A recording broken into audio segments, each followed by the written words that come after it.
Je vais appeler Benoît Garnier de la société Transamo, qui va nous parler de l'usage d'un SIG couplé à une base de données traitant des transports collectifs. Et vous allez nous expliquer ça plus en détail. Bonjour, ça fonctionne, oui. Alors déjà, est-ce que je sais me servir de ça? Les rats de laboratoire, on ne les sort pas souvent. Donc, déjà, j'étais un petit peu inquiet de voir Keolis devant moi, parce que je m'étais dit qu'il y allait peut-être avoir certaines choses peut-être de redondantes dans la présentation. C'est pas le cas. Je travaille en bureau d'études, donc je pense que ça va être plus complémentaire que redondant. Donc je suis plutôt rassuré, on va dire. Je tiendrai peut-être les 20 minutes. Donc je suis Benoît Garnier, ingénieur, donc chargé d'études chez Transamo, qui est donc le bureau d'études de Transdev, filiale du groupe Transdev, donc opérateur de transport collectif international et concurrent de Keolis. Donc. Alors initialement, c'était une entreprise qui était spécialisée dans les mandats de maîtrise d'ouvrage. Alors c'est vraiment du jargon, mais en gros, c'était l'idée de récupérer du public la création et la réalisation des projets d'infrastructure de transport collectif. Donc au départ, c'était le tramway. Aujourd'hui, le tramway coûte trop cher pour les projets qui n'existent pas encore. Donc ça devient plus du bus ou alors des nouvelles mobilités telles que le câble. Depuis 10 ans environ, Transamo s'est développé avec des directions métiers. Et donc initialement, en appui de ces projets-là, qui étaient donc les études de mobilité, dans lesquelles je suis aujourd'hui, système, maintenance et exploitation, donc des petites missions qui vont aider l'exploitant, en tout cas les projets, et puis les managements de projets. Les études de mobilité, alors je présente rapidement où je travaille, encore une fois ça va être rapide, hein, on s'axe ensuite sur la cartographie. C'est tout simplement le transport planning anglo-saxon. Donc en fait ce sont des études qui sont effectuées en amont des projets, afin de définir les principales caractéristiques de ces projets, leur pertinence. Donc par exemple, est-ce qu'il est pertinent de créer une nouvelle ligne de transport? Ou donc en fonction d'un certain nombre de paramètres socio-économiques, politiques évidemment, financiers. Voilà, enfin c'est assez polyvalent. Donc l'organisation s'effectue autour de deux profils d'études principaux qui sont la modélisation, dont je suis, et puis des profils qui vont être plus architectes, urbanistes, avec des études d'insertion. Moi, j'ai aussi une seconde casquette, entre guillemets, qui va être le traitement et l'analyse de données d'exploitation, donc là issues donc qui vont ressembler un petit peu à ce que vous traitez vous, donc pour le compte de Transdev. Aujourd'hui, nous sommes 15. Alors, le SIG au pôle études de mobilité, c'est ce qui nous intéresse aujourd'hui. Alors, moi, c'est un petit peu l'inverse. Alors déjà, moi, je suis complètement profane au départ, complètement autodidacte dans le domaine du SIG. J'ai appris en entreprise. Donc, en fait, il y a un certain nombre de choses qu'on n'a pas le temps d'apprendre en entreprise. Un certain nombre d'outils qui existent dont je ne connais pas l'existence. Donc, je m'excuse si j'évoque des choses qui manquent, alors que finalement, elles existent, mais seulement que je ne les connais pas. En tout cas, donc pour les outils qu'on utilise, aujourd'hui, c'est la suite Office, Excel, Access. En fait, je voulais rebondir sur ce que disait Marjorie tout à l'heure. Nous, en fait, on a vraiment, en tout cas la manière dont je travaille moi, un traitement de données en amont qui est extrêmement fort. C'est-à-dire qu'en fait, on fait très très peu de traitement de données dans le SIG même, mais d'abord dans l'outil de base de données directement, donc il va être soit Excel, soit Access en fonction de tout simplement du format de données. Donc pour la représentation cartographique, le logiciel qu'on utilise, c'est le logiciel historique MapInfo, donc le mastodonte évoqué tout à l'heure, avec ses avantages, ses inconvénients qu'on pourra évoquer. J'utilise QGIS en appoint sur un certain nombre de choses. Je l'ai découvert tout simplement en études. Et puis il s'avère quand même qu'il est bien plus utile dans un certain nombre de cas. Alors je vais vous résumer rapidement les différents types d'études qui nécessitent l'usage du SIG. D'abord, il y a tout ce qui va être donc dans le cadre du bureau d'études. Le premier, tout simplement, c'est quelque chose qui est assez commun. Je pense que vous devez en faire aussi dans votre cas, de manière en tout cas assez orientée. Ça va être les diagnostics de type socio-économique. Évidemment, pour savoir où va passer une ligne de bus, il faut déjà savoir où est la demande. Faut savoir où sont les gens, est-ce qu'ils sont motorisés, enfin un certain nombre de paramètres importants. Et donc, on utilise en particulier les données ouvertes de l'INSEE, qui est vraiment une source de données fiable et puis extrêmement prolifique. Ensuite, on a tout ce qui va être dans ces diagnostics, un travail sur la représentation de l'offre de transport, Donc là, évidemment, qui va être beaucoup plus spécifique à notre métier et qui va utiliser des données alors qui sont aujourd'hui légalement de plus en plus ouvertes. C'est normalement une obligation par la loi de fournir des données exploitables, décrivant l'offre de transport. En pratique, c'est pas toujours respecté. Donc le format qui est utilisé, c'est le format Google qui s'appelle GTFS. On pourra en parler si vous avez des questions. Il y a un travail ensuite qui va être évidemment la représentation de la demande et de la fréquentation. Donc là, tout va dépendre des données disponibles, évidemment. Vous avez ce qui va être mené au sein d'une agglomération, les enquêtes ménage-déplacement qui permettent de travailler en fait sur une zone assez précise et puis de travailler par exemple sur les parts modales, ce genre de choses. Vous avez les enquêtes origine-destination qui vont être bien plus couplées à un réseau. Donc là, combien de personnes travaillent dans les... combien de personnes sont dans les bus, à quel moment, à quelle heure, et quelle est la charge des bus, comment fonctionnent les lignes. Et puis évidemment des comptages, donc comptage routier, et puis comptage des montées et descentes dans les bus. Le quatrième type d'études, donc ça c'est encore une fois assez spécifique à ce que je fais moi, peu de mes collègues travaillent là-dessus, ça va être tout ce qui va être représentation des données d'exploitation. Donc en particulier les données de temps de parcours, qui sont en fait issues des systèmes GPS embarqués dans les bus, qui en fait, donc ça s'appelle le système d'aide à l'exploitation, et qui sont en fait des systèmes qui fournissent en temps réel la position des bus, et qui vont ensuite être exportés avec en fait le temps de passage aux arrêts.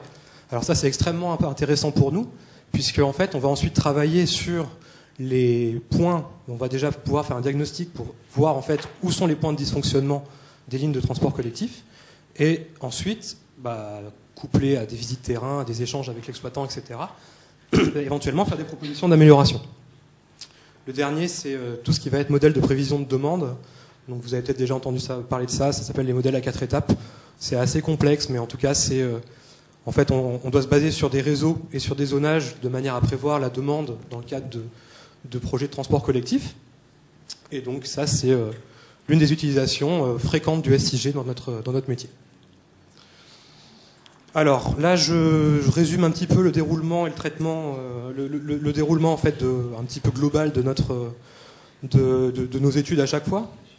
Donc comme je vous le disais, en fait, on a un traitement amont qui est assez fort, contrairement à ce que j'ai pu entendre depuis ce matin. En fait, on a vraiment, en fait, on passe vraiment sur le SIG dans la dernière partie, vraiment pour la représentation. C'est-à-dire qu'on a d'abord un traitement donc sur Excel ou Access dans la plupart des cas.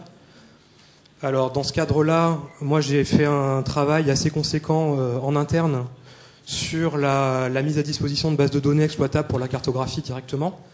Donc des analyses socio-économiques à l'échelle de la commune, donc tirer des données de l'INSEE qui ensuite sont mises à disposition de l'ensemble de mes collègues pour pouvoir faire très rapidement des diagnostics socio-économiques. Il y a tout ce qui va être traitement et en fait mise en forme pour pouvoir ensuite les cartographier des données d'offres, donc de type GTFS dont je parlais tout à l'heure. Et puis là, un dernier exemple, c'est une représentation de l'ensemble de l'offre ferroviaire disponible en données ouvertes, parce que la SNCF ne fournit pas tout, qui sont Intercités, Transilien et TER. Via notamment un outil dont on pourra parler tout à l'heure, qui était justement la représentation des segments, les uns sur les autres. On a une petite tambouille interne qui permet de faire 2-3 représentations sympathiques. Donc ensuite, une fois que les bases sont traitées et prêtes à être passées sur SIG, elles y sont passées. L'avantage de MapInfo, c'est qu'on a un lien direct avec les bases Access. On peut les mettre à jour très rapidement à partir de cet outil qui vaut ce qu'il vaut, mais qui ensuite, quand on sait s'en servir, est quand même assez efficace. Et puis sinon, on fait l'export en format d'échange, texte ou équivalent, donc CSV, pour ensuite faire la représentation sur QGIS par exemple. Ensuite, on fait la représentation et le traitement sur SIG, et on peut éventuellement avoir une dernière étape qui va être beaucoup plus illustrative, donc avec des logiciels de dessin pour avoir des rendus un petit peu plus jolis, puisque des logiciels comme MapInfo peuvent parfois poser problème en termes de rendu. Alors, de l'usage de MapInfo de QGIS. Alors ça, j'ai rajouté cette partie quand même pour coller un petit peu au séminaire. Donc, comme je vous le disais, moi j'utilise globalement MapInfo, c'est le logiciel groupe. Comme je vous disais, moi j'avais aucune connaissance en SIG avant de commencer au sein de mon entreprise, donc j'ai appris sur MapInfo. Bon, donc il vaut ce qu'il vaut. Les inconvénients, j'en parle là. Il y a des bugs énormes pour un logiciel qui vaut des centaines d'euros. C'est vrai que c'est parfois un petit peu surprenant. Certaines représentations qui sont tout simplement impossibles à faire. Les avantages et les inconvénients de chacun, donc je les ai un petit peu résumés. MapInfo, on l'utilise parce qu'on sait traiter ça avec une base de données avec des outils de base de données que moi je sais utiliser, qui sont donc Access, et qu'on apprend à utiliser en rentrant dans notre entreprise. Ça, je pense que c'est très personnel, en fonction des équipes, etc. Mon chef utilise Access MapInfo, donc tout le monde utilise Access MapInfo, tout simplement. Donc en termes de traitement de données, tout simplement, ça a cet avantage-là.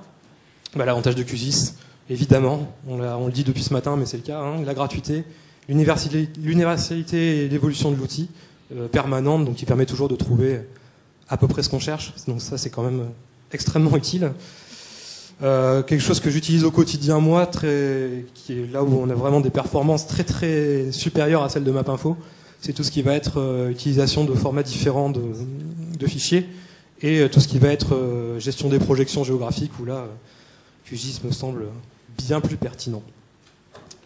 Voilà, après les petits problèmes qu'on a, ça peut être pour faire les légendes, ce genre de choses. Voilà, alors là, ça, je vais pouvoir un petit peu rebondir sur ce qu'on disait tout à l'heure. Alors je voulais vous montrer les rendus, c'est surtout la partie d'après qui est intéressante. Mais en fait, je pense que beaucoup de gens ont ce problème, c'est la représentation des segments sur le SIG. C'est-à-dire qu'en fait, on a un petit outil maison qui permet en fait de coupler à une base Access une base MapInfo qui va en fait dissocier les deux sens d'un segment. Donc en fait, vous avez le point A au point B, le point B au point A. Sur un SIG classique, vous avez les deux qui sont confondus, donc on ne va pas pouvoir représenter par exemple les deux sens du bus sur la même carte. Donc là, on a un truc qui permet de le faire et qui permet aussi de préciser en fait des volumes. Donc par exemple, si vous avez une asymétrie en termes de demande, on va pouvoir quand même représenter ça sur la même carte. Je vous montrerai des exemples. Alors la dernière partie, ce sont des exemples de rendus, donc en fait sur l'ensemble des types d'études. Ouais. De toute façon, alors dans ces rendus-là, j'en ai deux par type d'études. Je peux vous en présenter un à chaque fois, et puis éventuellement si vous avez des questions ou quelque chose.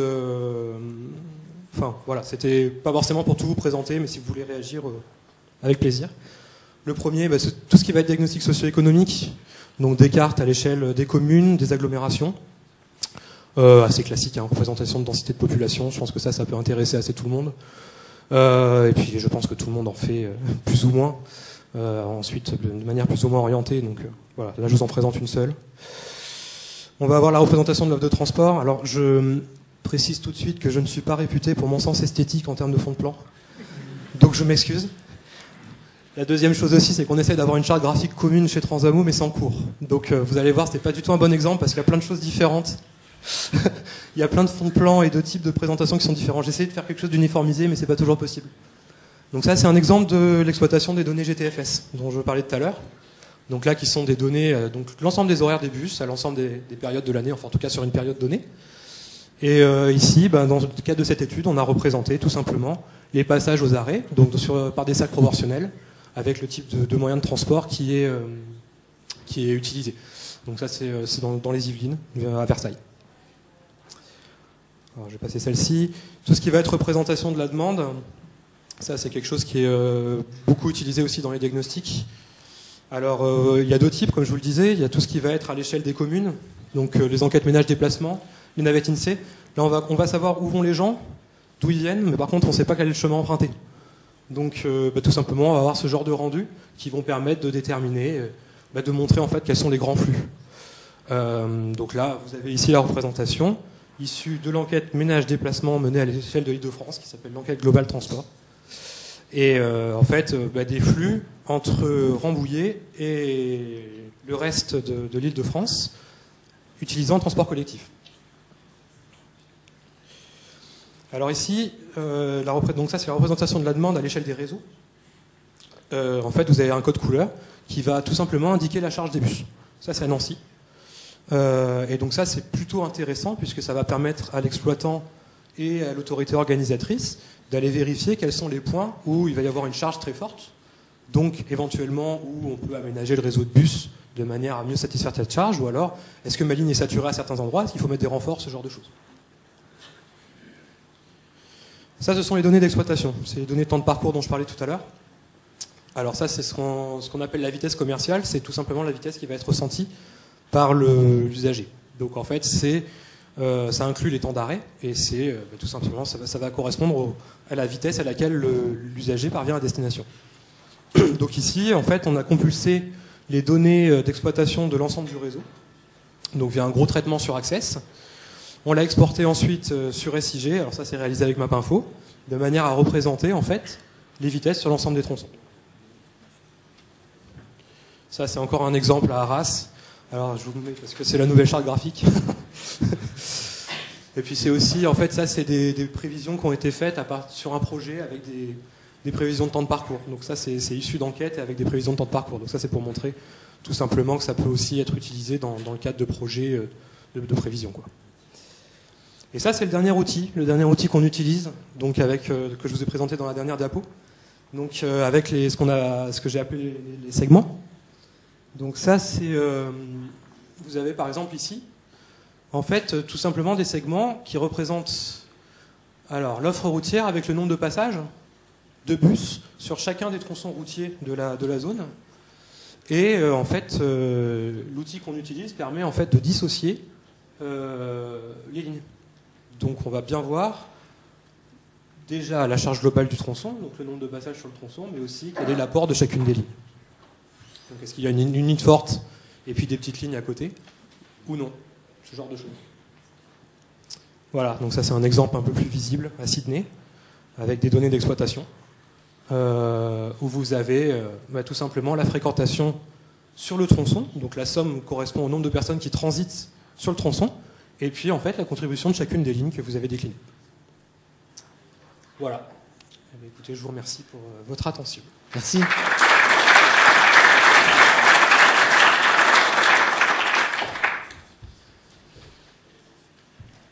Oui.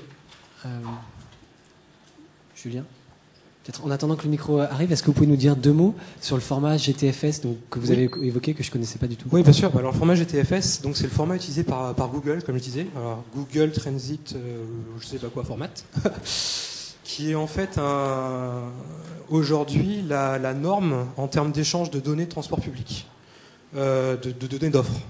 Donc en fait, c'est tout simplement Google qui a effectué au départ la demande auprès des villes, etc., pour récupérer ces données-là et pour les représenter sur Maps, hein, tout simplement. Et donc il y a eu une évolution légale qui normalement est censée mettre à disposition l'ensemble des données d'offres de transport de n'importe qui, hein, donc des gens qui développent les applications ou de nous, enfin des bureaux d'études, de n'importe qui. Et évidemment, étant donné que Google avait déjà le pied dans la porte, c'est ce format-là qui a été choisi. Donc c'est un format qui, aujourd'hui, normalement, permet l'échange de ces fichiers-là.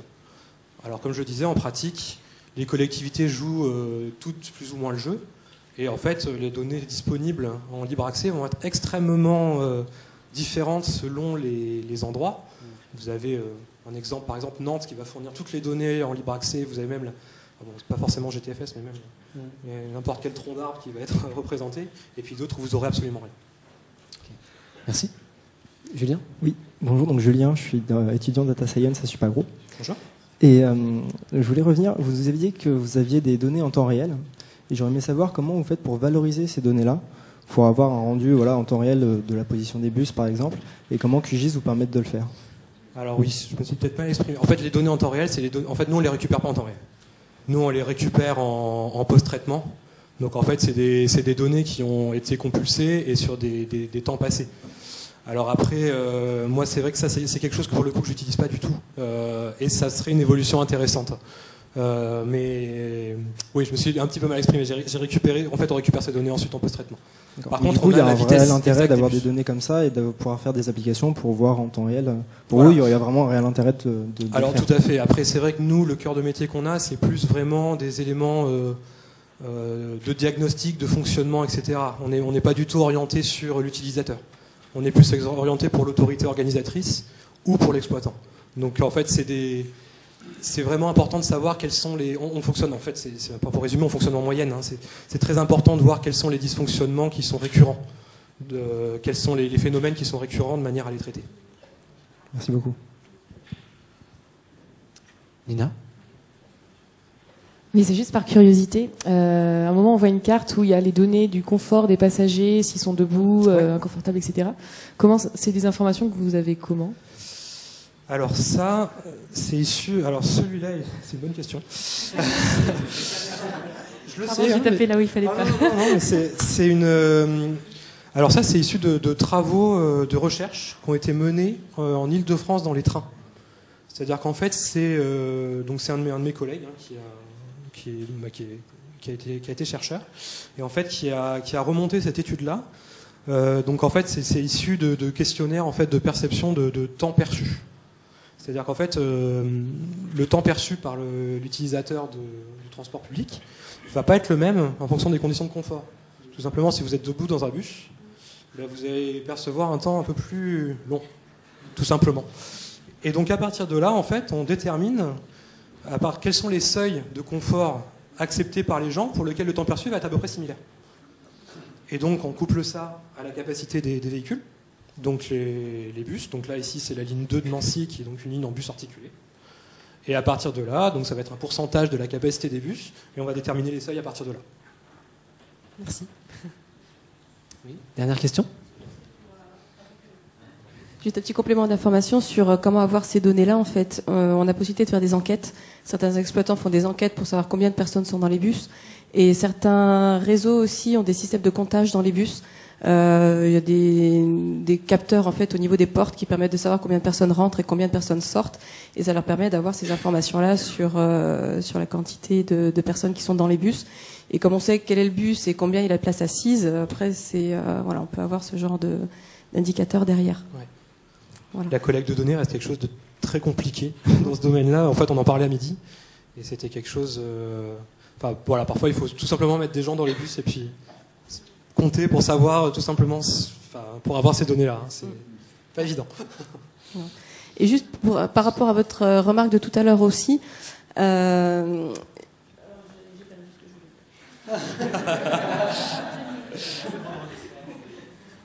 quoi votre question déjà ? Oui, c'est ça, les données en temps réel. Excusez-moi. En fait, on a des outils en tant qu'exploitant qui permettent de faire le suivi en temps réel des bus. Donc, sur les bus, il y a des puces GPS qui sont suivies. Et en fait, ces outils-là ont déjà une interface cartographique, mais qui n'est pas du tout un SIG. C'est des interfaces qui ont été redéveloppées par l'éditeur du logiciel et qui permettent d'afficher une carte très très simplifiée et d'afficher en fait les bus qui se déplacent en fait. Mais c'est vrai que là-dedans, le SIG, en tout cas chez nous, a pas du tout d'utilité. Après, effectivement, c'est un usage qui peut être intéressant à développer. Merci. Merci Benoît. Bravo. Merci.